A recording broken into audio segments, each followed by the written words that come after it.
नमस्कार फ्रेंड्स मु शक्ति आपण देखुंती नरसिंहा क्रिएशंस पेजेंट। तो फ्रेंड्स आज वीडियो रे वर्तमान बड़ मुख्य खबर उपर नजर पकाइबा जहाँकि आपण माने समस्ते जानि रखिबा निहाती दरकार। तेबे कोन रही आज वीडियो रे वर्तमान बड़ मुख्य खबर आपण माने जानिबा पई वीडियो को शेष पर्यंत देखंतु जहाँद्वारा कि आपण माने डिटेल्स इंफॉर्मेशन पाई परिबे। एवं फ्रेंड्स ता पूर्व ए वीडियो गोटे लाइक करंतु जदि पारुछंती आपनकर सांग साथी मानकु वीडियो को शेयर करनतु। जदि फ्रेंड्स आपण माने आमो चैनल ले नुआ ही वीडियो देखुछंती पूर्व केबे भी हमरो चैनल को सब्सक्राइब करनाती तबे निहाती चैनल को सब्सक्राइब करे सहित पाखे आस्तुवा बेल आइकन को बजाय रखतांतु। नंबर 1 रही राज्य कैबिनेट बैठक रे सरकार को निष्पत्ति श्रीमंदिर स्थावर संपत्ति को बिक्री पई दरकार पड़िबनी सरकार को अनुमति। राज्य सरकार को ऐतिहासिक निष्पत्ति श्री जगन्नाथ मंदिर अधिनियम 1954 में संशोधन करने को राज्य कैबिनेट निष्पत्ति नहीं। याद्वारा जगन्नाथ मंदिर स्थावर संपत्ति को बिक्री लीज और मर्गेज आकार में हस्तांतर करने सरकार पूर्व अनुमोदन दरकार पड़ूला किंतु एही अध्यादेश बल एणिकी सरकार को अनुमोदन आवश्यकता पड़ो नहीं। एवं श्रीमंदिर प्रशासक परिचालना कमिटी जिलापाल निकट में आवेदन करेंगे। जगन्नाथ मंदिर तथा मंदिर परिचालना कमिटी अधीन में अनेक स्थावर और जमीबाड़ीर मालिकाना सत्व रही परिवर्तन सह संपृक्त मामलागुड़िकर तदंत फैसला और कटकड़ा को प्रत्याहत करने लगी विभिन्न अधिकारी को क्षमता संपन्न करने को सरकार यह निष्पत्ति नहीं। खबर 10 दिन भितर हॉस्पिटल प्रस्तुत रख द्वितीय लहर पर बेड और आईसीयू व्यवस्था कर कहले मुख्यमंत्री नवीन पट्टनायक आज वीडियो कॉन्फ्रेंसिंग माध्यम राज्यर विभिन्न विभाग मुख्य पदाधिकारी और जिलापाल मान सहित कोविड मुकाबला संपर्क में समीक्षा कर कोविड प्रस्तुत को तुरंत करने को निर्देश देते। आसंता 10 दिन मध्य राज्यर सरकारी तथा बेसरकारी समस्त कोविड हॉस्पिटल गुड़ी प्रस्तुत कर रखा मुख्यमंत्री निर्देश देते। द्वितीय लहर सर्वोच्च स्तर में जी शज्या और आईसीयू आवश्यकता रही तेबे सही क्रम से परिमाणर शज्या और आईसीयू प्रस्तुत कर रखापी से निर्देश देते। जनसाधारण को टीकाकरण लक्ष्य पूरण कैंपेन मोड रे काम करने परामर्श दे मुख्यमंत्री नवीन पट्टनायक कहते जे 15 ରୁ 18 वर्ष वर्गर पिलामानक टीकाकरण पर प्राथमिकता देवाकू निर्देश देते। मुख्यमंत्री भूताणु संक्रमण को कम करने आमको उचित मार्ग में कटकणा जारी करने को पड़ो एपरी जनसाधारण जीविका पर कौन प्रभाव न पड़े से ध्यान देवाक पड़ो बोली मुख्यमंत्री कहते। तेबे मुख्यमंत्री कहते जे सारा देश में ओमिक्रॉन वेरिएंट द्रुत गति में संक्रमण करुच्छे अल्प दिन मध्य रोगी संख्या 2 गुण हो जाउछे। देश में खूब शीघ्र लक्ष लक्ष संख्यार कोविड रोगी संक्रमण देखा दे पारे। ओडिशा रे ओमिक्रॉन रोगी संख्या बढ़िबा आरंभ हो जाइछि तेणु जनसाधारण को विशेषकर असुविधा को न पकाइबापी कोविड उत्तम परिचालना आमको तुरंत पदक्षेप नेबाक पड़ो बोली मुख्यमंत्री परामर्श दे कहते। सतर्क रहिबा सहित समस्त कोविड नियम को पालन करने और दायित्व थिबा अधिकारी मानक सहयोग करने मुख्यमंत्री जनसाधारण को निवेदन करते। खबर आसंता सप्ताह भारत में मिलिबो आंटी कोविड औषध मोलुनुपिराविर जानतु कौन यार मूल्य सहित देश में ओमिक्रॉन मामला रे भयावहता वृद्धि घटी। दिल्ली महाराष्ट्र समेत देशर अन्य अंचल में नूतन रोगी ग्राफ क्रमागत भाव में वृद्धि पाउछे। एही समय ड्रग निर्माता डॉक्टर रेड्डी लैबोरेटरी लिमिटेड खूब शीघ्र यार जेनेरिक संस्करण एंटी वायरल कोविड-19 ड्रग मोलुनुपिराविर लॉन्च करिबो। मंगलवार दिन यह सूचना प्रदान करी फार्मास्यूटिकल कंपनी मुखपात्र कहते जे यार मूल्य कैप्सूल पिछा 35 टंका हेबो। अमेरिकार फार्मास्यूटिकल कंपनी मर्कर एंटी कोविड औषध मालपुर भारत में 5 दिनिया कोर्स पाई 1400 टंका खर्च हेबो। हैदराबाद भित्तिक औषध निर्माता डॉक्टर रेड्डी लैबोरेटरी निजर विवृत्ति कही जे मल्फ्यू नाम बिक्री होता यह जेनेरिक औषधर प्रत्येक स्ट्रिप रे 10टी कैप्सूल रहिबो। रोगी 140टी कैप्सूल सहित 5 दिनिया कोर्स शेष करेंगे जार मोट 1400 टंका खर्च हेबो। यार तुलन में अमेरिका मर्क बटिकार चिकित्सार मूल्य होउछि $700 अर्थात 52,219 टंका। खबर होम आइसोलेशन आसला केन्द्र नुआ गाइडलाइन कोरोना सहित ओमिक्रॉन वेरिएंट मामला बढ़िबार लगी। यानी मध्य संशोधित होम आइसोलेशन गाइडलाइन जारी करिछि केन्द्र। कोरोना संक्रमण द्रुत गति बढ़ुथारू नुआ गाइडलाइन जारी होइछि। अधिकांश आक्रांत लक्षणहीन बा सामान्य लक्षण युक्त रही नुआ मार्गदर्शिका आसी। गाइडलाइन अनुसार नुआ गाइडलाइन रे 7 दिन होम आइसोलेशन रही परिबे। होम आइसोलेशन अवधि पूर्ण पर टेस्ट आवश्यक नहीं। डाक्तर को द्वारा चिन्हित लक्षणहीन होम आइसोलेशन रे रही परिबे। आक्रांत परिवार को परामर्श पई कंट्रोल रूम नंबर दिया होम आइसोलेशन घरे उपयुक्त व्यवस्था थिले रही परिबे। टीका नहीं सारिथिबा परिवार जड़े आक्रांतक दायित्व में रही परिबे। वयस्क बहुविध रोगाक्रांत को केवल डाक्तर ही अनुमति दे परिबे। दायित्व थिबा व्यक्ति आक्रांतक पाखक गले उभय N95 मास्क पिंधिबे। मास्क को काढ़िबा परे ताकू काटी पेपर बैग रे 72 घंटा जाए रखिबे। आक्रांत सबुबले ट्रिपल लेयर मास्क पिंधिबे। सर्वाधिक 8 घंटा किबा मास्क ओदा हेले मास्क बदलाइबे। और देखा प्रति खबर ईपीएफ पेंशन 9 गुणा बढ़िबो। केंद्र सरकार ईपीएफ पेंशन स्कीम ईपीएस रो उपभोक्ता को एक बड़ उपहार देवा पई प्रस्तुति चलाइछंती। एही स्कीम रे मिलुथवा सर्वनिम्न पेंशन राशि 9 गुणा बढ़ाइबा लागि योजना कर जाउछि। जदि एभली हुए तबे ईपीएफ थिबा उपभोक्ता को प्रत्येक मासरे 1000 टंका परिवर्ते 9000 टंका लेखाई पेंशन मिलिबो। मिलिथवा खबर मुताबक केंद्र श्रम मंत्रालय चलित वर्ष फेब्रुआरी हेबाक थिबा एक गुरुत्वपूर्ण बैठक रे एही निष्पत्ति नै पारे। एही बैठक रे नुआ श्रम आईन उपरे मध्य निष्पत्ति होई पारे। कहुछि जे उक्त बैठकर मुख्य एजेंडा कर्मचारी पेंशन योजना अनुसार सर्वनिम्न पेंशन बढ़ाइबा प्रसंग रही। पेंशनभोगी दीर्घ दिन है सर्वनिम्न पेंशन बढ़ाइबा पई दाबी करि आसुछि। एही प्रसंग रे पूर्वरु अनेक थर आलोचना होइछि। संसदर स्टैंडिंग कमिटी मध्य ए संक्रांत रे सुपारिश प्रदान करिछि। स्टैंडिंग कमिटी सुपारिश आधार रे एही निष्पत्ति निया जाई पारे बोली आशा कर जाउछि। और देखा प्रति खबर केवल चीटिंग आधार रे छाड़पत्र नहीं परिबेनी दंपति। चाइना रे एक नुआ नियम लागू कर जाइछि। नियम अनुसार जेकोसी दंपति केवल चीटिंग आधार रे छाड़पत्र नहीं परिबे ना। वास्तव में चाइनार एक कोर्ट कहते जे केवल चीटिंग आधार रे छाड़पत्र पई आवेदन करबाकू दियाजिबो नाही। कोर्ट को एही निष्पत्ति को बहु समालोचना कर जाउथवा मध्य जणा पड़िछि। चीन रे सरकारी खबर कागज ग्लोबल टाइम्स अनुसार एही निष्पत्ति सांदोंग कोर्ट प्रदान करिसंती। अधिक प्रति खबर भुवनेश्वर 5टी स्थान को कंटेनमेंट जोन घोषणा। राज्य में दिन को दिन कोरोना संक्रमण वृद्धि पाइबार लगी। गत 24 घंटे 1216 जन कोरोना पॉजिटिव चिन्ह रही। राजधानी आक्रांतक संख्या बढ़ी चलुथारु 5टी स्थान को कंटेनमेंट जोन घोषणा कला बीएमसी। एही स्थान को अधिक संख्यार पॉजिटिव केस रही कंटेनमेंट जोन घोषणा कर जाइछि। आचार्य विहार साई मंदिर निकट plot number 1499 Satyanagar 120 B plot number Bapuji Nagar plot number 60 Tankapani Sai मंदिर रोड विष्णुनगर प्लॉट नंबर 1147 और आचार्य विहार पानी टैंकी निकट प्लॉट नंबर रही 13/65 को बीएमसी पक्षर कंटेनमेंट जोन घोषणा कर जाइछि। और देखा प्रति खबर मोदी को कारकेट फसिला। एयरपोर्ट रे मोदी कहिले जीवंत फेरी तुम मुख्यमंत्री को धन्यवाद। पंजाब रे मोदी को बातिल है रैली। प्रधानमंत्री गस्त समय सुरक्षा व्यवस्था सांघातिक त्रुटि सामना को आसी। तेणु मोदी को रैली को बातिल कर जनापड़ी। पंजाब सरकार को सांघातिक सुरक्षा त्रुटि जो प्रधानमंत्री को रैली बातिल होता कथा सामना को आसिया परे सारा देश में बेस चर्चा चली। 20 मिनिट काल एक फ्लाईओवर उपर प्रधानमंत्री को कार केड फसीला। किछि आंदोलनकारी रास्ता अवरोध करिथारु मोदी को कार फसीथिला। हुसुनीवाला रे थिबा शहीद स्मारक को गला बेले रास्ता रे कार केड फसीथिबा नै सूचना मिली। देखा प्रति खबर कांग्रेस नेला बड़ निष्पत्ति। देश में कोरोना संक्रमण द्रुत गति वृद्धि पाउछि। ओमिक्रॉन रोगी संख्या प्राय 2000 रु वृद्धि पाई। सप्ताह 6 गुण संक्रमण मामला बढ़ी। विपद को दृष्टि रखी विभिन्न राज्य सरकार सतर्कता अवलंबन करने आरंभ कर। बिहार दिल्ली राजस्थान समेत अनेक राज्य में नूतन निर्देशनामा जारी कर आज महाराष्ट्र में नूतन निर्देशावली जारी कर विभिन्न राज्य में कोरोना भाइरस द्रुत गति संक्रमण को दृष्टि रखी यूपी कांग्रेस एक बड़ निष्पत्ति नहीं। दलर नेतृत्व निष्पत्ति नहीं एवं यूपी में कौन बड़ रैली आयोजन कर यूपी निर्वाचन में भर्चुआल रैली उपरे कांग्रेस जोर देव। राज्य में आयोजित होगा बालिका माराथन दौड़ को पार्टी बातिल करिछि। देखा प्रति खबर राउरकेला एनआईटी रे 21 छात्र छात्री कोरोना पॉजिटिव। राज्य में हु होई बढ़ी चली कोरोना संक्रमण। आज राउरकेला एनआईटी रे 21 जन छात्र छात्री कोविड पॉजिटिव चिन्ह रहितवा सूचना मिली। समस्त को प्रशासन पक्षरु आइसोलेशन रे रखा जाइछि। तेबे संक्रमित को कांटेक्ट रे आसीथिबा अन्य मानकु मध्य खोजा चली। एने नीट पक्षरु सूचना मिली। देखा प्रति खबर ठाबला आउ एक मारात्मक भारिएंट आईएचयू ओमिक्रॉन ठारू भी अधिक संक्रमक। सारा विश्व समेत देश में कोरोना संक्रमण पुणी थे वृद्धि पाइबार लगी। कोरोनार नुआ भारिएंट ओमिक्रॉन को नहीं चिंता बढ़ी।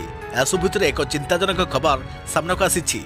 ओमिक्रॉन पर वैज्ञानिक माने कोरोनार आउ एक नुआ भारिएंट ठाब कर। भारिएंट ना आईएचयू। भारिएंट आईएचयू 46 ଥର ଏହାର ରୂପ ବଦଳାଇ ସାରିଥିବା ଜଣାପଡ଼ିଛି। କୁହାଯାଉଛି ଏହା କରୋନା ଭାଇରସ ଠାରୁ ଅଧିକ ସଂକ୍ରାମକ ଓ ଟୀକା ପ୍ରତିରୋଧୀ ହୋଇପାରେ। ଡେଲି ମେଲର ଏକ ରିପୋର୍ଟ ଅନୁସାରେ ଫ୍ରାନ୍ସରେ ଭାରିଆଣ୍ଟ IHU B.1.640.2 କୁ ଠାବ କରାଯାଇଛି। ଫ୍ରାନ୍ସର ମାରୋସୋଲରେ ନୂଆ ଭାରିଆଣ୍ଟ IHUର 12 ମାମଲା ସାମ୍ନାକୁ ଆସିଛି। ଆଫ୍ରିକା ଦେଶ କାମେରୁନରୁ ଫେରିଥିବା ଲୋକଙ୍କଠାରେ ଏହି ନୂଆ ଭାରିଆଣ୍ଟ ଚିହ୍ନଟ କରାଯାଇଛି। ନୂଆ ଭାରିଆଣ୍ଟ କେତେ ଭୟଙ୍କର ଓ କେତେ ସଂକ୍ରାମକ ତାହା ଏବେ ସ୍ପଷ୍ଟ ହୋଇନାହିଁ, କାରଣ ଫ୍ରାନ୍ସରେ ଏବେ ଓମିକ୍ରନ୍ ସଂକ୍ରମଣ ବୃଦ୍ଧି ପାଇବାରେ ଲାଗିଛି। ମୋଟ କରୋନା କେସ୍ରେ 60% ହେଉଛି ଓମିକ୍ରନ୍ କେସ୍। ଏହି ଭ୍ୟାରିଏଣ୍ଟକୁ ଗତ ଡିସେମ୍ବରରେ ମେଡିଟେରାନି ଇନଫେକ୍ସନ୍ ଫାଉଣ୍ଡେସନ୍ ଠାବ କରିଥିଲା। ଅଧିକ ପ୍ରତି ଖବର 15ରୁ 18 ବର୍ଷ ବୟସ୍କ ପିଲା ଟିକାକରଣରେ ନୂଆ ରେକର୍ଡ। ତୃତୀୟ ଦିନରେ 1 କୋଟି ଟପିଲା ଟିକାକରଣ। କିଶୋରଙ୍କ ଟିକାକରଣରେ ନୂଆ ରେକର୍ଡ। ଜାନୁଆରୀ 3ରୁ ଦେଶରେ 15ରୁ 18 ବର୍ଷ ବୟସ୍କଙ୍କ ଟିକାକରଣ ଅଭିଯାନ ଆରମ୍ଭ ହୋଇଛି। ଟିକାକରଣର ତୃତୀୟ ଦିନରେ ବଡ଼ ସଫଳତା ହାସଲ କରିଛି ଭାରତ। ତୃତୀୟ ଦିନରେ 1 କୋଟି ଟିକାକରଣ କରି ଦେଶ ଏକ ନୂଆ ମାଇଲଖୁଣ୍ଟ ହାସଲ କରିଛି ବୋଲି କେନ୍ଦ୍ର ସ୍ୱାସ୍ଥ୍ୟ ମନ୍ତ୍ରୀ ମନସୁଖ ମାଣ୍ଡଭ୍ୟ ବୁଧବାର ଘୋଷଣା କରିଛନ୍ତି। ପିଲାମାନଙ୍କ ପାଇଁ ଟିକାକରଣ ଅଭିଯାନ ତୃତୀୟ ଦିନରେ ଏହି ମାଇଲଖୁଣ୍ଟ ହାସଲ କରିଛି ଦେଶ। ତେବେ ଟିକାକରଣ ପାଇଁ ଯୁବପିଢ଼ିଙ୍କ ମଧ୍ୟରେ ଅତ୍ୟନ୍ତ ଉତ୍ସାହ ଦେଖିବାକୁ ମିଳିଛି। ଏହାକୁ ପ୍ରଶଂସା କରି ସ୍ୱାସ୍ଥ୍ୟମନ୍ତ୍ରୀ ସମସ୍ତ ଯୋଗ୍ୟ ପିଲାମାନଙ୍କୁ ଶୀଘ୍ର ଟିକାକରଣ କରିବାକୁ ଅନୁରୋଧ କରିଛନ୍ତି। ଖବର ଓଡ଼ିଶାରେ ଆଉ 24 ଓମିକ୍ରନ୍ ଆକ୍ରାନ୍ତ ଚିହ୍ନଟ। ସାରା ଦେଶରେ ଓମିକ୍ରନ୍ ଆକ୍ରାନ୍ତଙ୍କ ସଂଖ୍ୟା ହୁ ହୁ ହୋଇ ବଢ଼ିବାରେ ଲାଗିଛି। ଓଡ଼ିଶାରେ ମଧ୍ୟ କରୋନାର ଏହି ନୂଆ ଭାରିଏଣ୍ଟର ଲଗାତାର ବୃଦ୍ଧି ପାଉଛି। ବୁଧବାର ଓଡ଼ିଶାକୁ ଆଉ 24 ନୂଆ ଓମିକ୍ରନ୍ ଆକ୍ରାନ୍ତ ଚିହ୍ନଟ ହୋଇଛନ୍ତି। ଏଥିମଧ୍ୟରୁ 5 ଜଣଙ୍କ ବିଦେଶ ଲିଙ୍କ ରହିଥିବା ଜଣାପଡ଼ିଛି। ସେହିପରି ବାକି 19 ଜଣ ସ୍ଥାନୀୟ ସଂକ୍ରମିତ ହୋଇଥିବା ସୂଚନା ମିଳିଛି। ମୋଟ 218 ସାମ୍ପଲ୍ ଜିନୋମ୍ ସିକ୍ୱେନ୍ସିଂ କରାଯାଇଥିଲା। 218 ସାମ୍ପଲକୁ 24ଟି ଓମିକ୍ରନ୍ ଭାରିଏଣ୍ଟ ରହିଥିବା ସୂଚନା ମିଳିଛି। ଏହାକୁ ମିଶାଇ ରାଜ୍ୟରେ ଓମିକ୍ରନ୍ ଆକ୍ରାନ୍ତଙ୍କ ସଂଖ୍ୟା 61ରେ ପହଞ୍ଚିଛି। ଅଧିକ ପ୍ରତି ଖବର ଏଣିକି ବିନା ଇଣ୍ଟରନେଟ୍ରେ 200 ଟଙ୍କା ପର୍ଯ୍ୟନ୍ତ କରିପାରିବେ ଅଫଲାଇନ୍ ଡିଜିଟାଲ ପେମେଣ୍ଟ। ଜାଣନ୍ତୁ RBIର ନୂଆ ନିୟମ। ଅଫଲାଇନ୍ ପେମେଣ୍ଟ କାରବାର ପାଇଁ ସୋମବାର reserve bank of India RBI ଏକ ନୂତନ ନିୟମ ଜାରି କରିଛି। ସ୍ୱଳ୍ପ ମୂଲ୍ୟର ପେମେଣ୍ଟ କରୁଥିବା ଗ୍ରାହକମାନଙ୍କୁ ଡିଜିଟାଲ ପେମେଣ୍ଟ ବ୍ୟବସ୍ଥାରେ ସାମିଲ କରିବା ଲାଗି ଅଫଲାଇନ୍ ପେମେଣ୍ଟ ଆରମ୍ଭ କରିବାକୁ ନିଷ୍ପତ୍ତି ହୋଇଛି। ଏହି ନୂତନ ନିୟମ ଅନୁସାରେ ଜଣେ ବ୍ୟକ୍ତି ସର୍ବାଧିକ 200 ଟଙ୍କା ପର୍ଯ୍ୟନ୍ତ ଅଫଲାଇନ୍ ପେମେଣ୍ଟ କରିପାରିବେ। ଆଉ ଏହି ପେମେଣ୍ଟ ଫେସ୍ ଟୁ ଫେସ୍ ଅର୍ଥାତ୍ ସାମ୍ନା ସାମ୍ନି ହିଁ ରହିଥିବା ସମୟରେ କରାଯିବ। ତେବେ ଏହାର ପରୀକ୍ଷଣ 2020 ସେପ୍ଟେମ୍ବରରୁ 2021 ଜୁଲାଇ ମଧ୍ୟରେ କରାଯାଇଥିଲା। ସେଥିରୁ ଯେଉଁ ଶିକ୍ଷା ଓ ଅନୁଭୂତି ମିଳିଥିଲା ସେହି ଆଧାରରେ ଭାରତୀୟ ରିଜର୍ଭ ବ୍ୟାଙ୍କ ପକ୍ଷରୁ ଅଫଲାଇନ୍ ପେମେଣ୍ଟ ଲାଗି ଫ୍ରେମୱାର୍କ ଜାରି କରାଯାଇଛି। ସୂଚନା ଯେ ଅଫଲାଇନ୍ ପେମେଣ୍ଟ ହେଉଛି ସେହି ବ୍ୟବସ୍ଥା ଯେଉଁଥିପାଇଁ ଇଣ୍ଟରନେଟ୍ କିମ୍ବା ଟେଲିକମ୍ ସଂଯୋଗ ଦରକାର ନାହିଁ। ଗ୍ରାହକମାନେ କାର୍ଡ, ୱାଲେଟ୍ ଓ ମୋବାଇଲ ଫୋନ୍ ଜରିଆରେ ଏହି ପେମେଣ୍ଟ କରିପାରିବେ। ଏହି ବ୍ୟବସ୍ଥାରେ ଜଣେ ଗ୍ରାହକ ଥରେକେ ସର୍ବାଧିକ 200 ଟଙ୍କାର ପେମେଣ୍ଟ କରିପାରିବେ ବୋଲି ରିଜର୍ଭ ବ୍ୟାଙ୍କ ପକ୍ଷରୁ କୁହାଯାଇଛି। ଅର୍ଥାତ୍ ବ୍ୟବସାୟୀ ଓ ଗ୍ରାହକଙ୍କ ଉପସ୍ଥିତିରେ ଏହି ପେମେଣ୍ଟ ହେବ। କୌଣସି ଏକ ନିର୍ଦ୍ଦିଷ୍ଟ ସମୟରେ ମୋଟା କାରବାର ଅର୍ଥାତ୍ 2000 ଟଙ୍କାରୁ ଅଧିକ ହେବ ନାହିଁ। ଅଧିକ ପ୍ରତି ଖବର ମଣିଷକୁ ବାର୍ଦ୍ଧକ୍ୟରୁ ମିଳିବ ମୁକ୍ତି, ରହିବେ ଚିର ଯୌବନ। ମଣିଷକୁ ବାର୍ଦ୍ଧକ୍ୟ ଗାସିବା ପରେ ସବୁକିଛି ବଦଳିଯାଏ।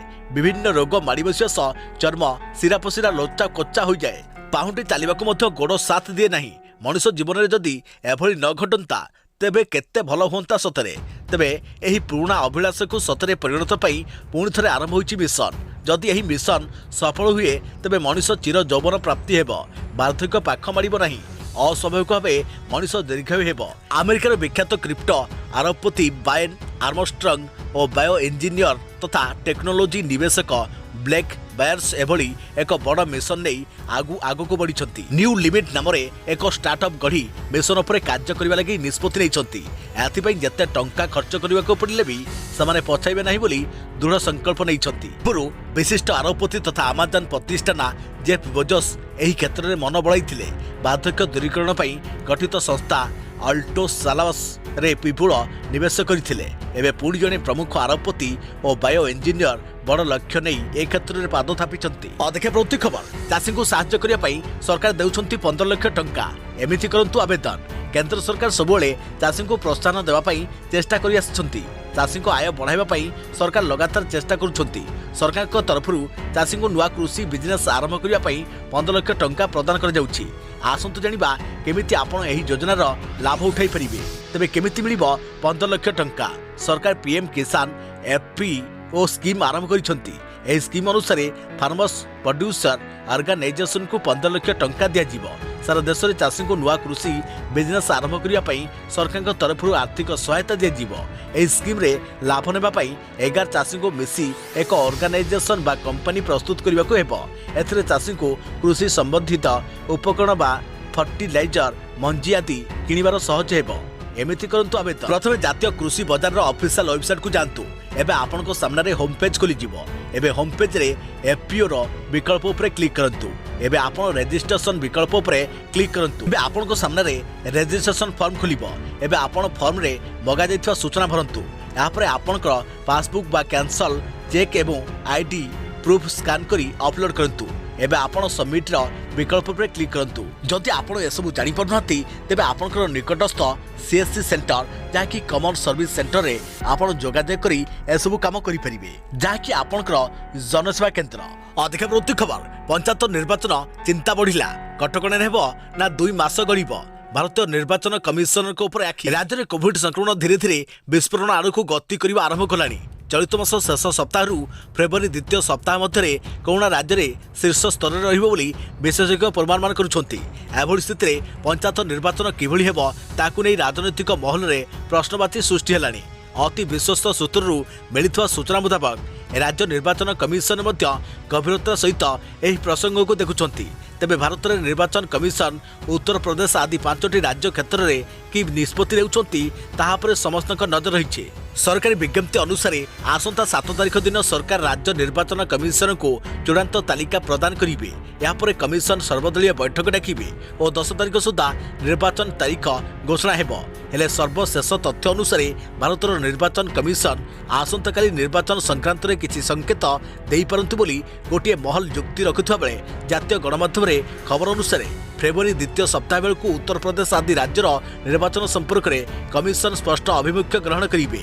एणु से समय जाए राज्य निर्वाचन कमिशन अपेक्षा करिपारंती बोली सूचना मिलुछि। अर्थात पंचायत निर्वाचन घोषणा रे विलंब हेबो। जदि उत्तर प्रदेश निर्वाचन को कमिशन टाड़ी दियंती तेबे पंचायत निर्वाचन मध्य 2 मास गड़ी जाई पारे। प्रति खबर सत कहले कि स्वतंत्र बिगुड़छि दिल्ली। दिल्ली रे कोरोनार पंचम लहर। दिल्ली रे कोरोना संक्रमण बढ़िबार लागिछि। कटकणा लगे सत्वे संक्रमण थमिबार ना धरुनी। एसो भितरे स्वास्थ्य मंत्री सत्येंद्र जैन एक बड़ सूचना देइछन्ति। दिल्ली रे कोरोनार पंचम लहर आसी गलानी। आज दिल्ली रे 10,000 कोरोना केस आसी परे बोली सत्येंद्र जैन कहिछन्ति। सरे कोरोनार तृतीय लहर आसीथिबा बेले दिल्ली रे पंचम लहर आसी गलानी। आज दिल्ली रे पाखापाखि 10,000 कोरोना आक्रांत चिन्हट होई पारंती और पॉजिटिव रेट पाखापाखि 10% रही पारे बोली दिल्ली स्वास्थ्य मंत्री कहिछन्ति। सूचना थाउ कि जनवरी 4 रे दिल्ली रे 5,481 कोरोना आक्रांत चिन्हट होते।